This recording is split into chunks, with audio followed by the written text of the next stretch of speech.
시설, 노지작물 병해, 미리카트로 미리미리 컷! 시설 작물은 비닐하우스라는 특수한 환경 조건에서 작물이 재배되어 노지작물과는 다른 병해의 발생이 많습니다. 특히 시설 조건에 따라 자칫 잘못하면 병해 발생이 증가하는 상황이 만들어지기도 하는데요.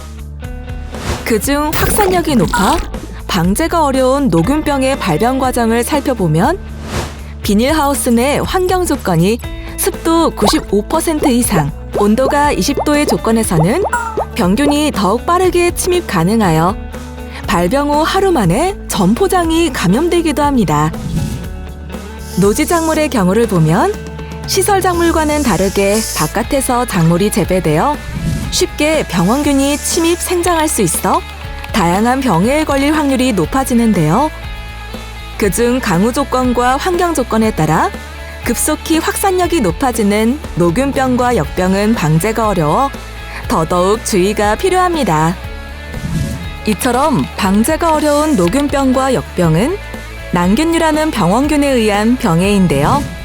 식물 병원균 중 80% 이상이 진균인 곰팡이에 의해서 병이 유발되는데 병원성이 높은 진균 종류 중 하나입니다. 그렇다면 일반 곰팡이 병원균에 비해 난균류에 의한 병해가 더 큰 이유는 무엇일까요?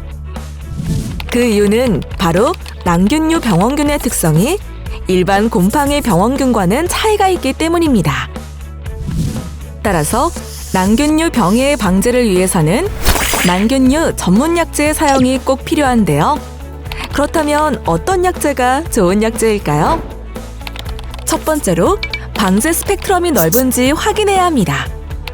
난균류 병원균은 하나의 병원균이 하나의 병을 유발시키는 것보다 다수의 병원균이 관여하여 병을 유발시키는 경우가 많은데요. 따라서 완벽한 방제를 위해서는 특정 균만을 방제하는 약제가 아닌 방제 스펙트럼이 넓은 약제를 선택해야 합니다. 두 번째, 다양한 생활사에 방제가 가능한지 확인해야 합니다.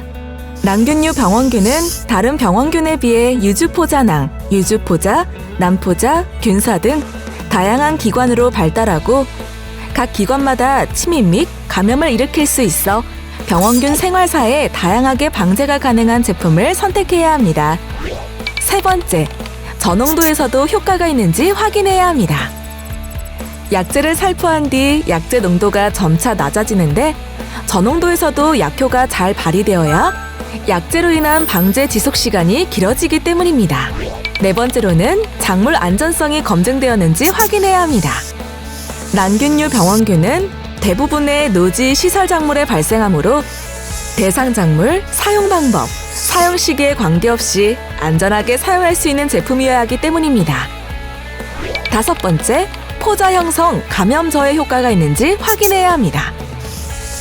포자 형성을 억제하면 추가 감염을 막을 수 있고 감염력이 높은 유주포자의 침입과 감염을 억제할 수 있으면 더욱 효과적으로 작물을 보호할 수 있습니다. 지금까지 난균류 예방약제가 갖춰야 할 체크리스트를 알아보았는데요. 너무 많아서 머리가 아프시다고요? 걱정 마세요. 이 모든 고민을 한 방에 해결해줄 미리카트가 있으니까요. 미리카트는 각종 원예 작물의 역병, 녹균병 예방 전문 약제로서 모든 체크리스트를 완벽히 충족시키고 난균류 방제 전문 약제로 등록된 다수의 제품들이 저항성 문제가 제기되는 셀룰로스 합성 저해 약제인데 반해 미리카트는 미토콘드리아의 호흡을 저해하는 약제로서 2001년부터 지금까지 꾸준히 판매 증가 추세를 보이고 있습니다. 누적 판매 600만, 클레임 제로와 40개 작물, 72개 병해 등록이 완료된 미리카트. 역병과 녹균병, 이젠 걱정 말고 미리카트로 미리미리 컷 해보세요. 미리카트.